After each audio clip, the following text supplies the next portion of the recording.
Kwahamba isikhathi, okay, bajole, uRumza aqamba amanga athi uyi-virgin. Kuhamba isikhathi kufikelele la ukuthi sekumele ukuthi benze inkonzo yasekamereni benoGayi. So uRumza ahlanganisa izinto ukuthi athi ufuna ukubuyisa ukuthi uGayi akhona ukuthi nangempela umbreakile. Then emva kalokho kwahlaleka isikhathi nje uRumza acele o-anti bakhe from ama-relatives akude ukuthi bamshaye nge-scam ukuthi ukuthiwa uGayi angabuyeli ekhaya engahlawuliwe. Okay. So aphindele kuGayi, uGayi aphenike-ke abuyele kubo, kulungiswe izinto-ke, kucelwe-ke, bavuma abazali. Then baqashe indlu ukuthi la bazofikela khona. Mabefika abazali bakaGayi, uRumza wami bathi bafuna imali, i-cash, inhlawulo, inkomo bayifuna kube imali. Ngizamile ukukhuza uRumza because uyena umuntu bengizwana naye kakhulu at that time. Ngiyazi ukuthi bengi-wrong ukuthi ngingakutsheli iqiniso. Kodwa bengekho lula ukuthi ngivele ngisuke ngigonyuluka into engaka. Because bengazi noma ukuthi ubuzongikholwa noma. Eish, mfethu mina ngazi yabo manje.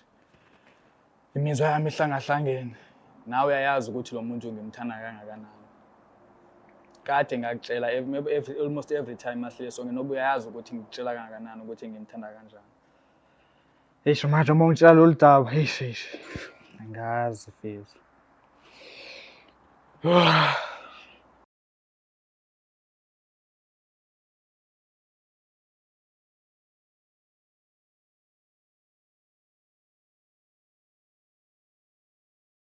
Uthando lweqiniso, uthando lwamanga. Igama lami nguStufuza la ngamandla ezulu.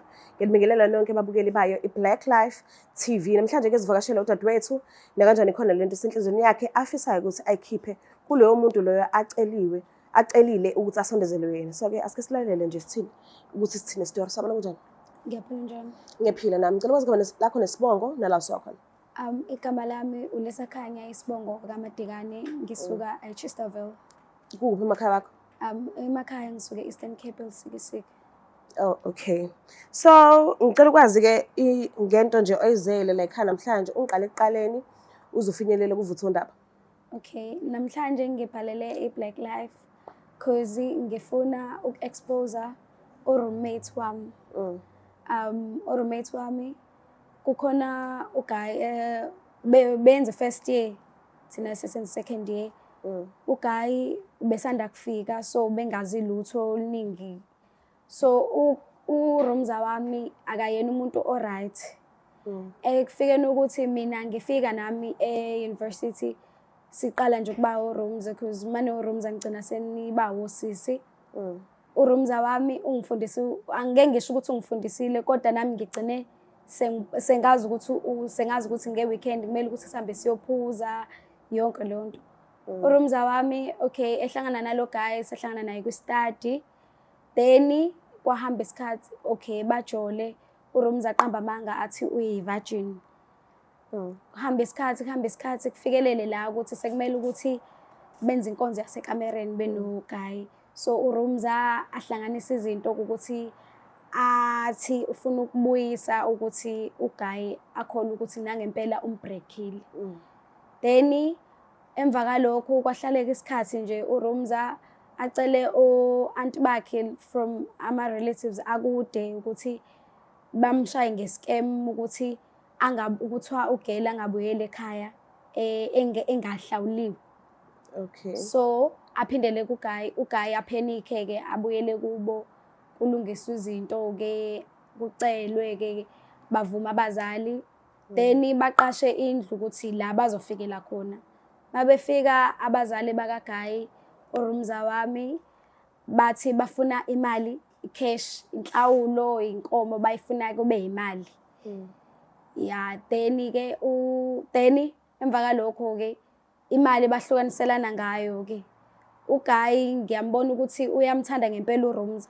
Kodwa uRumza yena nje ufuna ukuyidlela imali, unabantu bakhe nje azikho right izinto azenzayo nje. Yeah. So uGuy ngimbone umuntu oright because ngigcine nami naye sesizwana. Sometimes ubethi mayifika ezofuna urooms afike kukhona mina. Then ngiyambona ukuthi uGuy umuntu oright and mina I'm willing ukuthi ngingamupha i-chance ngingadlali ngaye njengoba uRomza wami enza because ngimbonela uRomza akenzi kahle. Wena single manje? Yebo ngisingile. Okay, uRomza usahlala naye noma? uRomza okwamanje ngisahlala naye.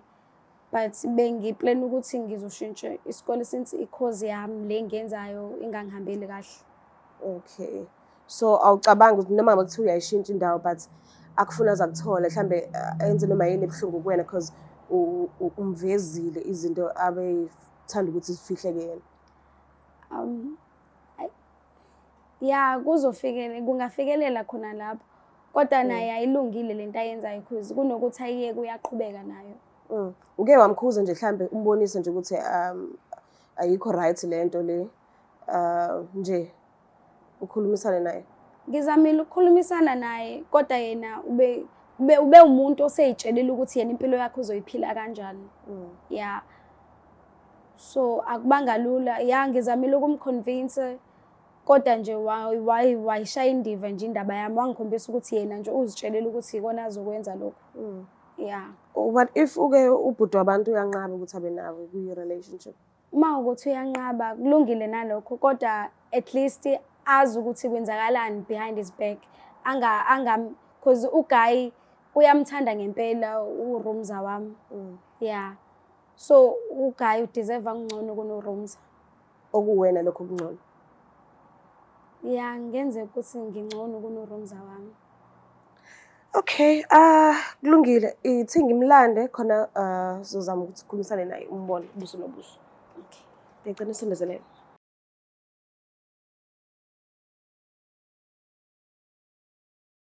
Sabona kanjani? Sawubona kuhle mntase. Ngiyaphila nami. Ngicela ukwazi igama lakho nesibongo nela usakhona. Igama nguEmanathi, isibongo uMemela. Lapho ngihlala khona kuseChesterville okwamanje. Ngiphuma khona eEastern Cape kwidolobha abathi Mthatha. Oh okay. Uyamazi senhle naye? Yebo ngiyamazi. Nazana kanjani? Umngani wentombi yami. Oh okay. Sihamba sonke kwicampus elilodwa. Oh okay. Mhlawumbe ngabe nijwayelene kangakanani naye? Yeah, ngingasho ukuthi like sijwayelene because uyena umuntu engathi ngiyakwazi ukuthi ngihlale naye ngixoxe uma ngingahlelanga nomuntu wami yabo. Ngoba ukuthi siphuma endaweni eyodwa akekho umunye umuntu engimaziyo engibaziyo khona yabo. Sahlangana khona ngestudy so ngamazi kanjalo yabo. Oh okay, okay. Ngisho ukuthi si close yeah. Oh. Kunodaba ke afisa ukuthi uthulele lona and ngiyacela umuphi isineke nje nesikhathi sakho umlaleli ukuthi ufisa ukuthini wena. Okay. Ngiyabonga ngikukhulumela. Ebenathi ngibhalele iBlack Life namhlanje ngifuna ukukwazisa ngoRomza wami. uRomza wami kusukela kwasekuqaleni nje athi uyivirgin. Leyo nto ibingekho bekuyi-scam. Yeah, so bengekho lula ukuthi ngikutshele nisaqala ukujola because besingakazwani ngaleyo ndlela. uRomza wayifeka yonke indaba yokuthi kubo bafuna indaba yenhlawulo. U-auntie ukuthi uma wakhe nomalume kwakuyi-scam nje yonke leyo nto leyo and uRomza wami akayena umuntu oright izinto azenzayo azikho right kahle kahle befuna ukuyidlela imali la kuwena. Kwasho ukuthi ke nawe ubusanda kufika ungazi lutho so wathatha advantage yalokho. And bengizamile ukukutshela ngizamile ukukukhuza ngayo naye ngizamile ukuthi ngimkhuze. Kodwa bengekho lula ukuthi ngizovele ngisuke ngiqhamukele endabeni zenu kanjalo. So mina into engikubizele yona namhlanje ukuthi ngikutshele lokho nokuthi mina ngingakunikeza ithuba ukuthi sibe ku relationship. Uyamuzwa ukuthi uthini? Yebo ngiyamuzwa.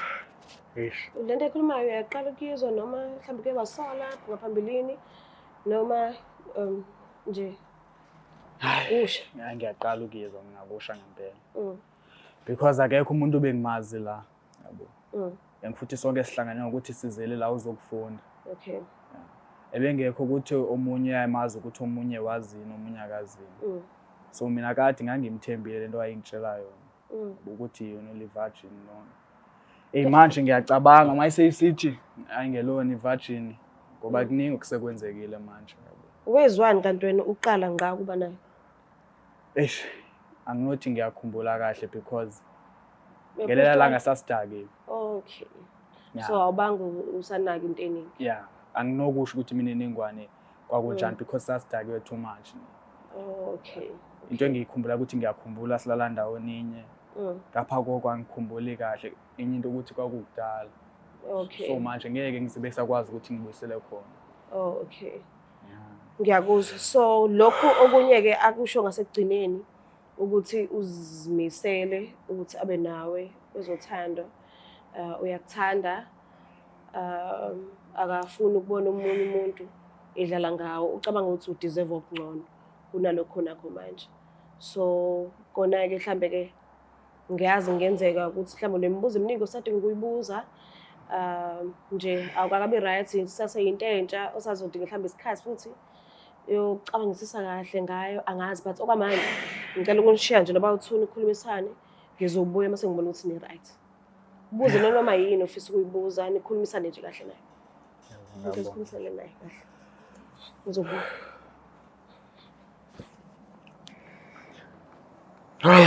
Manje yini indaba eyenza ukuthi ubungangitshela isikhathi esingaka wazi lo daba ongibuka ukuthi ngiyasafarisha wangiyeka wachuza ukuthi mina ungangitsheli. Bengekho lula ukuthi ngibetray uRooms because nami ngifika uyena umuntu oye ngizothina oye wafana nosisi wami bengazi umuntu yena umuntu engibe close naye and nawe bese ngekho that close ukuthi bengaze ngi-expose izinto ezingaka nge-relationship yini. Manje fethu ngiyacabanga la ukuthi ngesikhathi mina ngikutshela ngeyinkinga zami ukuthi kusamele ngimkhokhele inhlawulo zakhona imali ku-tight kumina wangiyeka azange ungizwele nakancane wangiyeka ngasafarisha because buyazi ukuthi lapho ngiphuma khona emuva kunzima kanjani. Ngizamile ukukhuza uRooms because uyena umuntu bengizwana naye kakhulu at that time. Ngiyazi ukuthi bengi-wrong ukuthi ngakutshela iqiniso kodwa bengekho lula ukuthi ngivele ngisuke ngigonyuluka into engaka because bengazi noma ukuthi ubuzongikholwa noma. Fethu mina ngazi yabo manje imizwa yami ihlangahlangene nawe uyayazi ukuthi lo muntu ngimthanda kangakanani. Kade ngakutshela almost every time masihle sonke noba uyayazi ukuthi ngikutshela kangakanani ukuthi ngimthanda kanjani. Manje uma ungitshela lolu daba angazi fethu.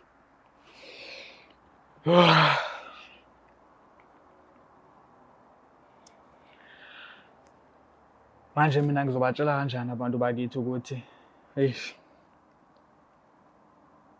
bakhokhele into engekho fethu. Nami angazi ukuthi uzoyimisa kanjani ke leyo kodwa bengekho lula nami ukuthi ngeze ngikutshela ingako ngize ngabhalela iBlack Life. Fethu khona-ke fethu ngizolibonga iqiniso lakho ukuthi ukwazile ukuthi ungitshele kusemanje. Nami kuzomela manje ukuthi ngiziphi isikhathi sokuthi lolu daba ngilibheke ukuthi ngizokwenza kanjani, lo muntu ngizodila naye kanjani. Isicelo sakho ngiyasiza sona sokuthi ungakujabulela ukuthi maybe sibe ndawonye. But manje ngeke kuze kukwazi ukuthi kube lula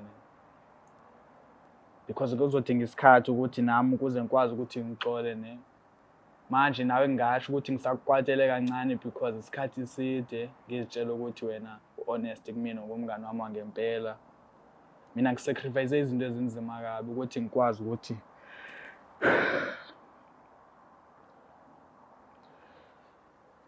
ngikhokhele inhlawulo yalo muntu. Akho konke okunye sengikwenzile engeke ngize ngikubale. Manje inhliziyo yami angiboni ukuthi ilungile ukuthi ngakwazi ukuthi ithathe omunye umuntu okwamanje. Maybe singayiphi isikhathi sokuthi ngiqale nami ukuthi ngiyithole i-situation ngiyibheke ukuthi kanjani nami ngibuye nje ngibe umuntu right ngikwazi ukuthi ngimove on. Maybe singabona ukuthi senza kanjani. Ngiyakuzwa. Nami ngicela uzongi-understand isayidi lami. Bengingekhulula ukuthi ngibetray uRumza wami. Kodwa ngibonile ukuthi sekuzoze kufike la aze kuqambele khona amangaza sengaze ethi ukhulelwe ingane yakho. Ya ngiyazi ukuthi side isikhathi sizwana kodwa bengingekhulula nami ukuthi ngicela ngisuke ngigonyuluke ngikutshele nje ngakho konke lokho. So utshela mina. So mina ngesikhathi engitshela ukuthi uyitshitshi ebekhona umuntu ebekhona abantu ebekadelala nawe. Umngane nami ule nhlobo ethi masephuza utshwala bumehla utshwala. So nje bedlala ngawe the whole time kwasekuqaleni nje. Kuze unabantu bakhe nje.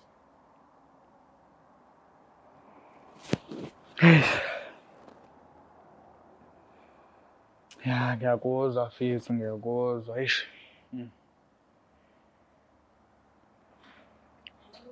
Kancane nje. Kuyalunga kodwa. Ya, eish. Kancane. Kwenzakalani? Uyayizwisisa kodwa leyo ozengayo.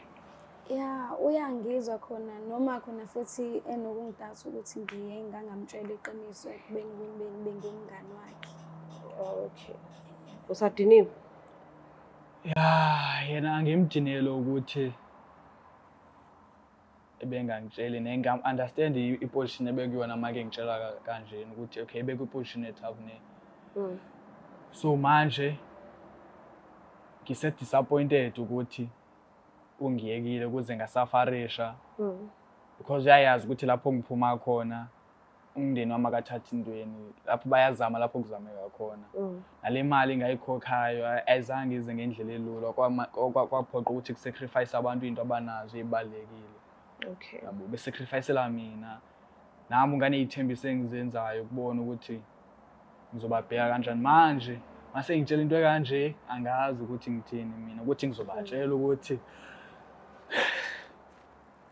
Angisho uya understand ukuthi kwesinye isikhathi khona lesi sikhathi leso othi lo muntu badlala ngaye elikubuhlungu kodwa manje inkinga ngizothi ngiyazingena mase ngipendeka kambi.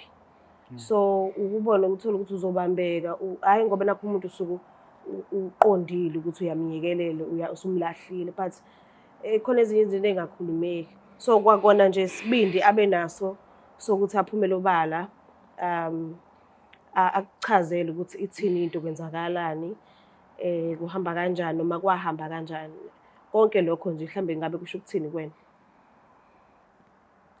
hayi kusho okukhulu kumina ukuthi ukwazile ukuthi angitshele iqiniso kusho ukuthi uyangikhathalela lokho ngiyakubona ubudlelwane bethu bungaqhubeka sibe ngabangani but sibheke ukuthi sizobona ukuthi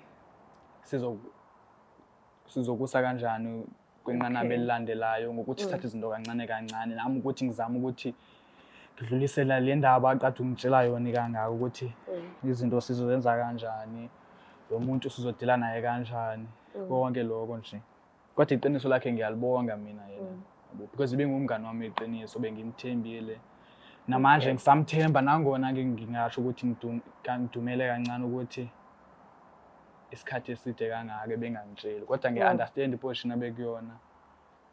Wawambuka nje ngehlelo uthando nje ngaphambilini. Yebo sekhe kwenzeka ngeke ngize ngiqamba amanga. Wathula. Ya ngathula ukuthi inkinga ukuthi nganginomuntu so ngeke ngeze ngikwazi ukuthi yabo. Okay. Ya phela so angeke kuze kube yinto enzima kangaka ukuyicabangisisa le ayicelayo ngoba vele sekwambuka ngalelo hlelo elingalisa isikhathi. Yebo ngenzeka kona ukuthi ngeke zibe nzima ngaleyo ndlela. Oh okay. Yezwa ngisho. Uzizwa kanjani? Khona ngikhululekile ukuthi uzohlangana kona. Ya ukuthi khona kuzokwenzeka. Okay. Kodwa ke ngicela ungamjahi ke ungamcindezeli nje ungamrush umnyeka athathe isikhathi sakhe because we understand ukuthi usaphumile enhlizweni mhlambe lokho usafanele mhlambe uzoba nendlela yakhe azodlula kuyona azodlula ngayo kuyona leyo nto leyo so ungamcindezeli kakhulu kodwa ngicela uhlale kulamazwi lawa athi yes sengingambuka ngamehlo uthando okusho ukuthi kuzohlangana ngesikhathi esingakanani. But nje niphathane kahle-ke. Ngiyabonga kakhulu ukuthi uzile, ngiyabonga ukuthi uhloniphile usilalele ukuthi besifisa ukuthini kuwena, ngiyabonga kakhulu. Ngiyabonga nami ukuthi nibe nami lapha kule nkqubo yenu. Ngibonga kakhulu. Mbuka lapha ekhaya niyazibonela nani ukuthi siphethe ngakuphi. Ngiyabona kona kunzima and kusanezinto ubhuti asazokugwinya kuqala kuyimali eqhubeka nempilo. So kodwa okunginikeza umdlandla noma mhlambe ithemba lokuthi kuzohlangana yilokho ukuthi mangimbuza ukuthi usekwambuka yini ngamehlo othando ngaphambilini wathi yes useke wambuka ngamehlo othando kodwa wathula ngoba ube nomuntu ngaleso sikhathi. So ngiyabona ukuthi akuzohlangana kona kuzohlangana lapho nalapho bazoba right. Kuyikona nje ukuthi into edingeka phakathi kwabo iqiniso nakhona futhi inhliziyo yabhuti mayisipholile. Ngiyacela ungakhohlwa ukuthi usubscribe, ulike, share ngiyithanda kakhulu. Bye.